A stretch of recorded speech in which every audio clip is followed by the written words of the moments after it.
Bismillahirrahmanirrahim. Assalamualaikum warahmatullahi wabarakatuh. Perkenalkan, kami dari kelas E, mata kuliah Pidana 2, Universitas Muhammadiyah Malang. Kami di sini ingin menjelaskan materi mengenai tindak pidana terhadap nyawa dan tindak pidana terhadap tubuh. Perkenalkan, nama saya sendiri Aulia Anissa, NIM 2019-038, dan teman saya bernama Nini Windiastuti, NIM 2019-205. Saya Nini Windiastuti akan sedikit menjelaskan mengenai tindak pidana. Macam jenis tindak pidana terbagi jadi beberapa golongan. Yang pertama, jenis-jenis tindak pidana berdasarkan KUHP. Jenis-jenis tindak pidana berdasarkan KUHP sendiri terdapat kejahatan dan pelanggaran. Disebut dengan tindak pidana hukum yang artinya sifat tercelanya itu tidak semata-mata dimuatnya dalam undang-undang, melainkan memang pada dasarnya telah melekat sifat terlarang sebelum memuatnya dalam rumusan tindak pidana dalam undang-undang. Sebaliknya, sifat tercelanya suatu perbuatan itu terletak pada setelah dimuatnya sebagai demikian dalam undang-undang. Yang selanjutnya, jenis-jenis tindak pidana berdasarkan perumusannya terdiri dari delik formil dan delik material. Tindak pidana formil adalah tindak pidana yang dirumuskan sedemikian rupa sehingga memberikan arti bahwa inti larangan dirumuskan itu adalah melakukan suatu perbuatan tersebut tertentu. Perumusan tindak pidana formil tidak memperhatikan dan atau tidak memerlukan timbulnya suatu akibat tertentu dari perbuatan sebagai syarat penyelesaian tindak pidana, melainkan semata-mata pada perbuatannya. Sebaliknya, dalam perumusan tindak pidana material, inti larangan adalah pada menimbulkan akibat yang dilarang. Oleh karena itu, siapa yang menimbulkan akibat yang dilarang itulah dipertanggungjawabkan dan dipidana. Tentang bagaimana wujud perbuatan yang menimbulkan akibat terlarang itu tidaklah penting. Selanjutnya, jenis-jenis tindak pidana berdasarkan kesalahan. Terdiri dari delik sengaja dan delik kelalaian. Tindak pidana sengaja adalah tindak pidana yang dalam rumusan dilakukan dengan kesengajaan atau ada unsur kesengajaan. Sementara itu, tindak pidana kelalaian adalah tindak pidana yang dalam rumusannya mengandung unsur kealpaan. Dan selanjutnya, jenis-jenis tindak pidana berdasarkan cara melakukannya. Terdiri dari delik komisionis dan delik omisionis. Tindak pidana aktif atau komisionis adalah tindak pidana yang perbuatannya berupa perbuatan aktif atau positif. Perbuatan aktif disebut perbuatan material adalah perbuatan yang untuk mewujudkan disyaratkannya adanya gerakan dari anggota tubuh yang berbuat. Dengan berbuat aktif, orang melanggar larangan. Perbuatan aktif ini terdapat baik tindak pidana yang dirumuskan secara formil ataupun material. Sebagaimana tindak pidana yang dirumuskan dalam KUHP adalah tindak pidana. Berbeda dengan tindak pidana pasif. Dalam tindak pidana pasif selalu kondisi dan atau keadaan tertentu yang mewajibkan seorang dibebani kewajiban hukum untuk berbuat tertentu yang apabila tidak dilakukan aktif, perbuatan itu ia telah melanggar kewajiban hukumnya tadi. Selanjutnya, jenis-jenis tindak pidana berdasarkan jangka waktu terjadinya. Delik terjadi seketika dan delik berlangsung terus. Tindak pidana yang terjadi dalam waktu yang seketika disebut juga dengan aflopenda delicten, misalnya pencurian pada pasal 362. Jika perbuatan mengambilnya selesai, tindak pidana itu menjadi selesai secara sempurna. Sebaliknya, tindak pidana yang terjadi berlangsung lama disebut juga dengan fortdurende delicten. Dan selanjutnya, jenis-jenis tindak pidana berdasarkan sumbernya. Terdiri dari delik umum dan delik khusus. Tindak pidana umum adalah semua tindak pidana yang dimuat dalam KUHP sebagai kodifikasi hukum pidana materi. Sementara itu, tindak pidana khusus adalah semua tindak pidana yang terdapat dalam kodifikasi tersebut. Selanjutnya, jenis-jenis tindak pidana dilihat dari sudut subjek hukumnya. Delik komunia dan delik propria. Jika dilihat dari sudut subjek hukumnya, tindak pidana itu dapat dibedakan antara tindak pidana yang dapat dilakukan oleh semua orang dan tindak pidana yang hanya dapat dilakukan oleh orang yang berkualitas tertentu. Pada umumnya, itu dibuat untuk berlaku kepada semua orang. Akan tetapi, ada perbuatan-perbuatan tertentu yang dapat dilakukan oleh orang-orang berkualitas tertentu saja. Selanjutnya, jenis-jenis tindak pidana dalam perlu tidaknya aduan dalam penuntutan. Terdiri dari delik biasa dan delik aduan. Tindak pidana biasa adalah tindak pidana yang untuk dilakukannya penuntutan pidana tidak diisyaratkan adanya aduan dari yang berhak. Sedangkan delik aduan adalah tindak pidana yang untuk dilakukannya penuntutan pidana diisyaratkan adanya aduan dari yang berhak. Selanjutnya mengenai unsur-unsur tindak pidana. Dalam ilmu hukum pidana, unsur tindak pidana itu dibedakan menjadi dua macam. Yang pertama, unsur objektif. Unsur objektif adalah unsur yang terdapat di luar diri si pelaku tindak pidana. Unsur subjektif ini meliputi perbuatan atau kelakuan manusia, akibat yang menjadi syarat mutlak dari delik, unsur melawan hukum, unsur lain yang menentukan sifat tindak pidana, unsur yang memberatkan pidana, unsur yang menentukan tindak pidana. Yang selanjutnya, unsur subjektif. Unsur subjektif adalah unsur yang terdapat dalam diri si pelaku tindak pidana. Unsur subjektif ini meliputi kesengajaan, kealpaan, niat, maksud, dengan rencana lebih dahulu, dan perasaan takut. Saya akan menjelaskan sedikit mengenai tindak pidana pembunuhan. Perkataan nyawa sering disinonimkan dengan jiwa. Kata nyawa dalam Kamus Besar Bahasa Indonesia dimuat artinya antara lain sebagai berikut: pemberi hidup, jiwa atau roh. Sedangkan kata jiwa dimuat artinya antara lain roh manusia yang ada di tubuh dan yang menyebabkan hidup, seluruh kehidupan batin manusia. Tindak pidana terhadap nyawa. Pembunuhan anak pasal 341. Unsur-unsurnya yaitu takut diketahui telah melahirkan anak, dengan sengaja seorang ibu menghilangkan nyawa anaknya pada waktu atau segera setelah kelahirannya. Takut diketahui telah melahirkan anaknya maksudnya yaitu khawatir akan mendapatkan malu karena telah melahirkan anak yang awalnya untuk pelaku yang melahirkan anak luar kawin. Tapi menurut Langemeijer dapat juga diberlakukan bagi wanita yang telah menikah asalkan ia punya alasan merasa takut akan diketahui orang bahwa ia telah melahirkan anaknya. Pembunuhan anak yang direncanakan lebih dahulu pasal 342. Unsur-unsurnya yaitu takut diketahui mengenai melahirkan anaknya yang akan dating, dengan sengaja seorang ibu untuk melaksanakan keputusan yang telah diambil menghilangkan nyawa anaknya. Dengan rencana. Bulir pertama telah dilakukan untuk melaksanakan keputusan yang telah diambil sebelum ibu tersebut melahirkan anaknya. Dan yang kedua, keputusan tersebut telah diambil oleh ibu yang bersangkutan, yakni terdorong oleh perasaan takut akan diketahui bahwa ia melahirkan seorang anak. Penyertaan dalam tindak pidana pembunuhan anak. Yang pertama, pidana yang lebih ringan dibandingkan pasal 338 dan pasal 340 KUHP tidak berlaku terhadap peserta lain. Yang kedua, bagi mereka yang berlaku adalah pasal 338 dan pasal 340 KUHP. Yang ketiga, permasalahan terkait pasal 58 KUHP turut serta membantu pasal 342 apakah 42. Selanjutnya, pengguguran kandungan pasal 346 sampai pasal 348 KUHP. Menurut Ares, pengguguran itu artinya memisahkan janin atau anak dari tubuh ibu sebelum waktunya. Pada waktu melakukan pengguguran, janin harus dalam keadaan hidup sebagai akibat dari pemisahan sebelum waktunya dari tubuh ibunya. Janin atau anak tersebut tidak perlu harus menjadi mati.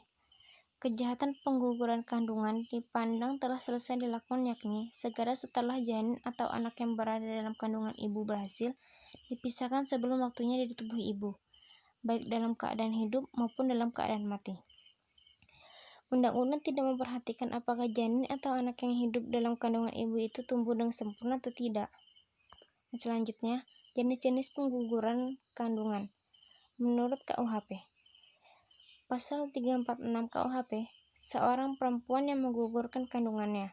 Pasal 347 KUHP, barang siapa yang menggugurkan kandungan seorang perempuan tanpa persetujuan si perempuan.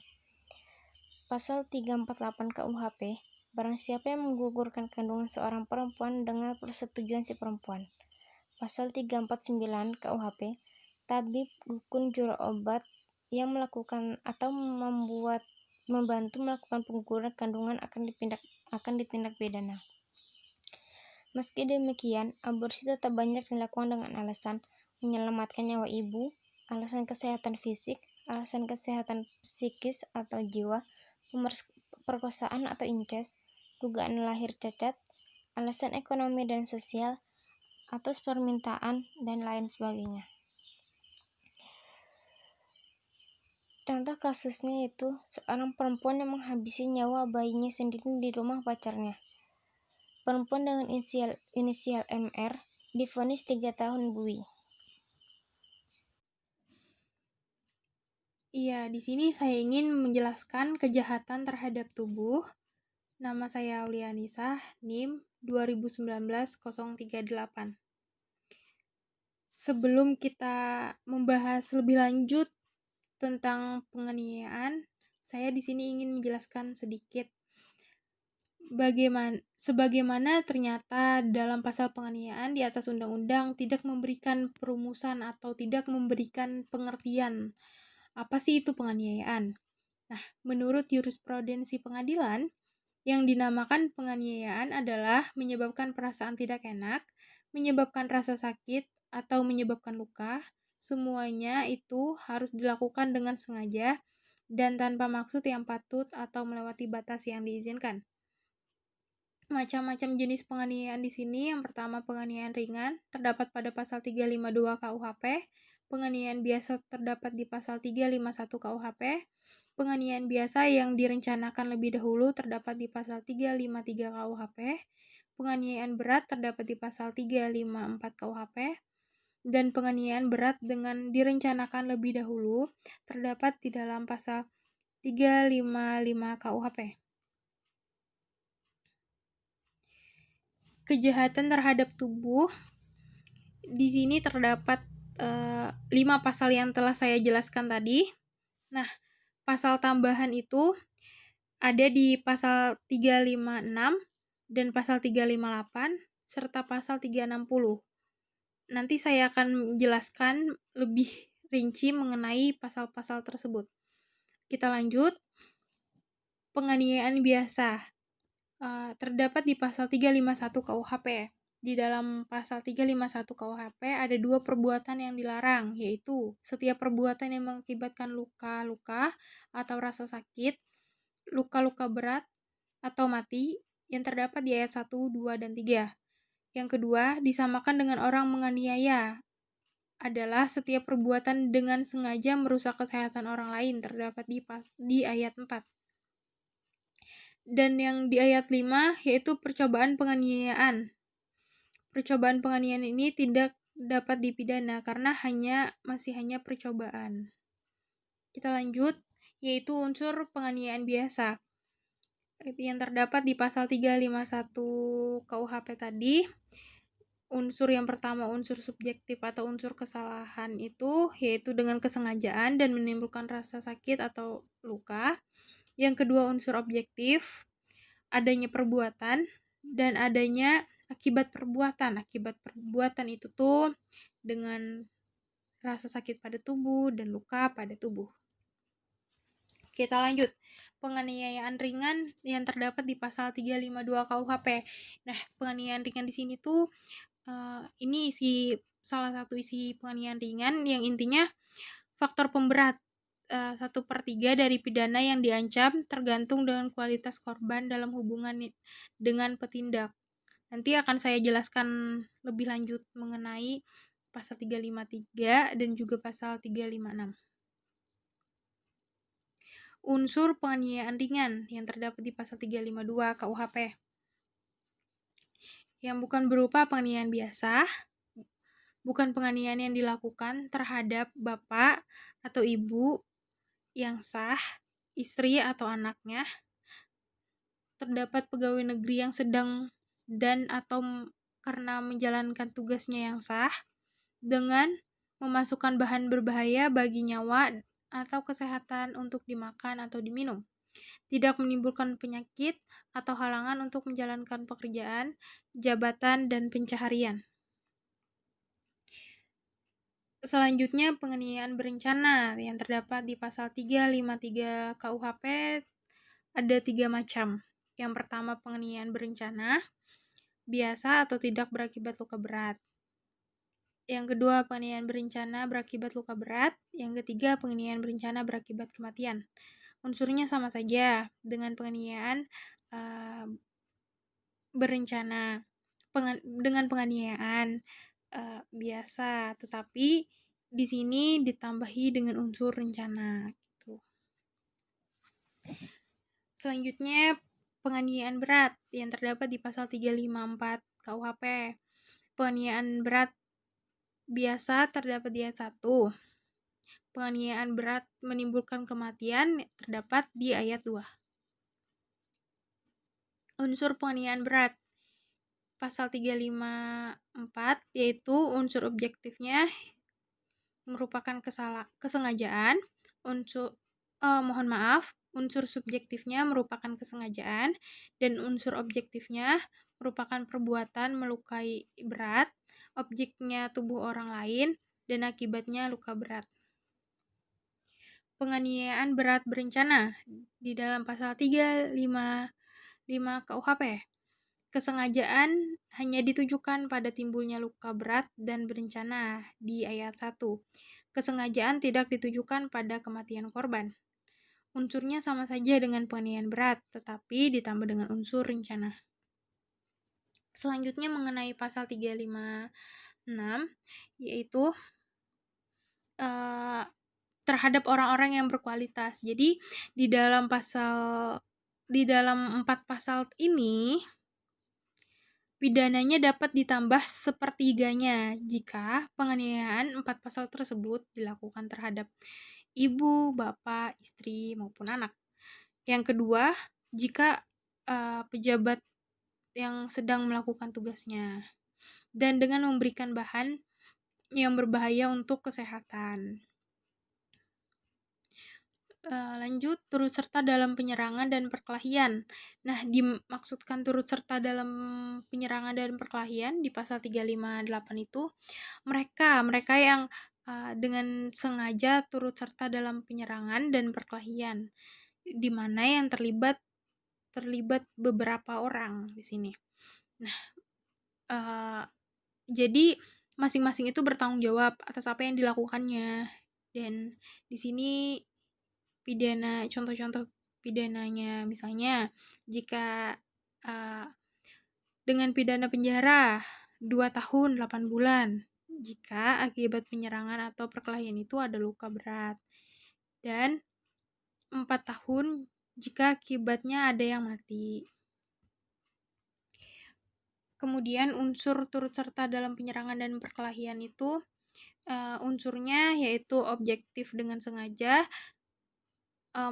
subjektif dengan sengaja, dan unsur objektif dengan perbuatan turut serta dalam penyerangan dan dalam perkelahian, di mana terlibat beberapa orang, menimbulkan akibat yang adanya luka atau mati tadi. Oke, selanjutnya ini nih kejahatan karena kelalaian di dalam pasal 360. Jadi orang yang lalai dan menyebabkan orang luka itu tuh mendapatkan pidana, dan unsur-unsurnya ada di ayat 1 dan ayat 2. Ayat 1 ini adanya perbuatan karena kurang hati-hati menimbulkan akibat orang luka-luka.